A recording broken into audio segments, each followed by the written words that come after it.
নমস্কার বন্ধুরা, কেমন আছো তোমরা সবাই? আমার এই ছোট্ট গল্প ঘরে আজ তোমাদের স্বাগত জানাই। সেদিন জগদ্ধাত্রী পুজোর মেলার পুরোটা তোমাদেরকে দেখাতে পারিনি।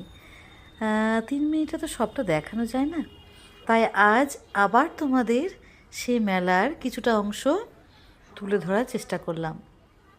সেদিন তো বলছিলাম বেশিরভাগই হস্তশিল্পের এটা হচ্ছে মেলা। এগুলো হচ্ছে একতারা, বুঝলে?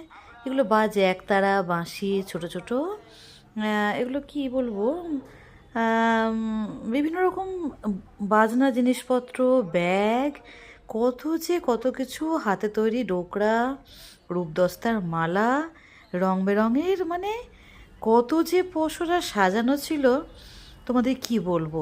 এগুলো দেখেছো কি সুন্দর হাতে করে কেটে কেটে সব বানিয়েছে, অপূর্ব অপূর্ব। মানে তোমরা যদি কোনো সময় সুযোগ পাও যেও, মানে মন একদম ভরে যাবে। আমাদের গ্রাম বাংলার এই শিল্প যে কি সুন্দর, সত্যি কেন যে দেশে বিদেশের এত চাহিদা, এগুলো দেখলে কিন্তু বোঝা যায়। এগুলো বুঝতে পারছো কি?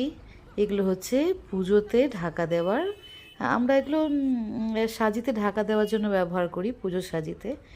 আর বিক্রি হচ্ছিল বিভিন্ন রকমের ডাল, বড়ি, এসব কিছু।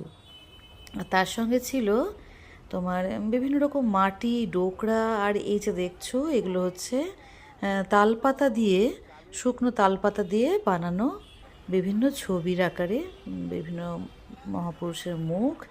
এগুলো হচ্ছে কাঠের।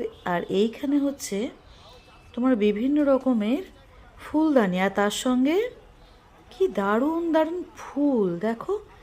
এগুলো আমি শান্তিনিকেতনে দেখেছি, কিন্তু কলকাতায় এদিকে জগদ্ধাত্রী পুজোর মেলাতেও যে এই ধরনের জিনিস বিক্রি হয় আমি জানতাম না। আজ তাহলে এই পর্যন্তই থাক। আরও কিছুটা অংশ তোমাদের আবার আমি পরের দিন দেখাবো। বিদায় নিলাম আজকের মতো, টাটা, সবাই ভালো থেকো।